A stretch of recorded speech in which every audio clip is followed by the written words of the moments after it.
ಎಲ್ಲರಿಗೂ ನಮಸ್ಕಾರ. Welcome back to ಮನಸ್ಸು ಅಕ್ವಾ ಅಂಡ್ ಅಗ್ರಿ ಫಾರ್ಮಿಂಗ್. ಇವತ್ತಿನ ಈ ವಿಡಿಯೋದಲ್ಲಿ ನಾನು ಬೆಂಗಳೂರಿನ ಹೆಬ್ಬಾಳದಲ್ಲಿರ್ತಕ್ಕಂಥ ಪಶು ವೈದ್ಯಕೀಯ ಮಹಾವಿದ್ಯಾಲಯ ಆವರಣದಲ್ಲಿ ನಡೆಯಿರ್ತಕ್ಕಂಥ ಮತ್ಸ್ಯಮೇಳ 2025 ಈ ಒಂದು ಕಾರ್ಯಕ್ರಮವನ್ನು ನೋಡೋಕ್ಕೋಸ್ಕರ ನಾನು ಆಸ್ ಎ ಫಿಶ್ ಫಾರ್ಮರ್ ಆಗಿ ಇಲ್ಲಿ ಈ ಒಂದು ಕಾರ್ಯಕ್ರಮದಿಂದ ನನಗೆ ಏನೆಲ್ಲ ಒಂದು ಬೆನಿಫಿಟ್ ಆಗ್ಬೋದು, ನನಗೆ ಅನ್ನೋದಕ್ಕಿಂತ ಮೀನು ಕೃಷಿಕರಿಗೆ ಏನು ಬೆನಿಫಿಟ್ ಆಗ್ಬೋದು ಅಂತೇಳಿ ತಿಳ್ಕೊಳ್ಳಿಕ್ಕೋಸ್ಕರ ನಾನು last day almost programme end ಆಗೋಂಥ ಟೈಮಲ್ಲಿ ಹೋಗಿದ್ದು. ಇಲ್ಲಿ ನೋಡಿ ಎಂಟ್ರೆನ್ಸು ತುಂಬ ಚೆನ್ನಾಗಿ ಮಾಡಿದ್ದಾರೆ. ಇದು ಮಕ್ಕಳನ್ನೆಲ್ಲ ತುಂಬ ಅಟ್ರ್ಯಾಕ್ಟ್ ಮಾಡುತ್ತೆ. ಸ್ವಲ್ಪ ಎಂಟ್ರಿ ಆಗಿ ಒಳಗಡೆ ಹೋದ ತಕ್ಷಣ ಟನಲ್ ಅಕ್ವೇರಿಯಂ ಮಾಡಿದ್ದಾರೆ.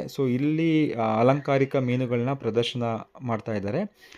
ಹೋದಂಥ ಈ ಬೆಂಗಳೂರಲ್ಲಿರ್ತಕ್ಕಂಥ ಜನಗಳು ಹೋದಂಥವರೆಲ್ಲ ಆ ಅಲಂಕಾರಿಕ ಮೀನುಗಳನ್ನ ನೋಡಿ ತುಂಬ ಅಟ್ರ್ಯಾಕ್ಟ್ ಆಗಿ ತುಂಬ ಖುಷಿ ಪಡ್ತಾಯಿದ್ರು ಮತ್ತು ತುಂಬ ಎಂಜಾಯ್ ಮಾಡ್ತಾಯಿದ್ರು.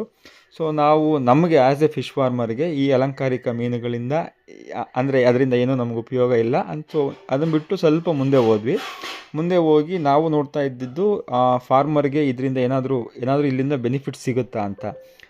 ನಾನು ಆಲ್ರೆಡಿ ಹೋಗೋದಕ್ಕಿಂತ ಮುಂಚೆ ನನ್ನ ತಲೆಯಲ್ಲಿ ಒಂದು ಥಾಟ್ ಇತ್ತು, ಏನು ಅಂತಂದರೆ ಕ್ರಾಪ್ ಫಾರ್ಮಿಂಗ್ ಮಾಡಬೇಕು ಅನ್ನೋದು ನನ್ನ ತಲೆಯಲ್ಲಿ ಒಂದು ಥಾಟ್ ಇತ್ತು. ಹಂಗಾಗಿ ಅದ್ರ ಬಗ್ಗೆ ಇಲ್ಲಿ ನನಗೇನಾದರೂ ಇನ್ಫಾರ್ಮೇಷನ್ ಸಿಗುತ್ತಾ ಅಂತ ಹೇಳ್ಬಿಟ್ಟು ತಿಳ್ಕೊಳ್ಬೇಕಾಗಿತ್ತು. ಹಂಗಾಗಿ ನಾನು ಆ ಒಂದು ಇನ್ಫಾರ್ಮೇಷನ್ ಹುಡುಕ್ತಾ ಇದ್ದೆ. ಇಲ್ಲೊಬ್ಬರು ಕ್ರಾಪ್ ಫಾರ್ಮಿಂಗ್ ಬಗ್ಗೆ ಒಂದು ಹಿಂಟ್ ಸಿಕ್ಕಿದೆ. ಫ್ಯೂಚರಲ್ಲಿ ಕ್ರಾಪ್ ಫಾರ್ಮಿಂಗ್ನ ಮಾಡೋ ಒಂದು ಐಡಿಯಾ ನನ್ನಲ್ಲಿದೆ. ಹಂಗಾಗಿ ಇಲ್ಲಿ ನನಗೇನೇನು ಬೇಕೋ ಕೆಲವು ಇನ್ಫಾರ್ಮೇಷನ್ಗಳನ್ನ ತೊಗೊಂಡೆ. ಮತ್ತೇನಾಗಿತ್ತು ಅಂದರೆ ನಾವು ಹೋಗಿದ್ದು ಆಲ್ಮೋಸ್ಟ್ 4:30 ಆಗಿದ್ದರಿಂದ ಡಿಪಾರ್ಟ್ಮೆಂಟ್ ರಿಲೇಟೆಡ್ ಇನ್ಫಾರ್ಮೇಷನ್ನು ನನಗೆ ತುಂಬ ಬೇಕಿತ್ತು.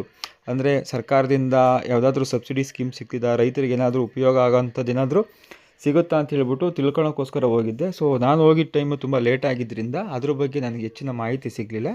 ಬಟ್ ಅಲ್ಲಿ ಹಾಕಿದ ಬೋರ್ಡು ಅದರ ಮುಖಾಂತರ ನಾನು ಏನು ತಿಳ್ಕೊಂಡೆ ಅಂತಂದರೆ, ಭದ್ರತೆಯೇ ಭರವಸೆ ಎಂಬ ಅಡಿಯಲ್ಲಿ ಸಂಕಷ್ಟ ಪರಿಹಾರ ನಿಧಿ 6 ಲಕ್ಷದಿಂದ 10 ಲಕ್ಷಕ್ಕೆ ಏರಿಕೆ ಮಾಡಿದ್ದಾರೆ.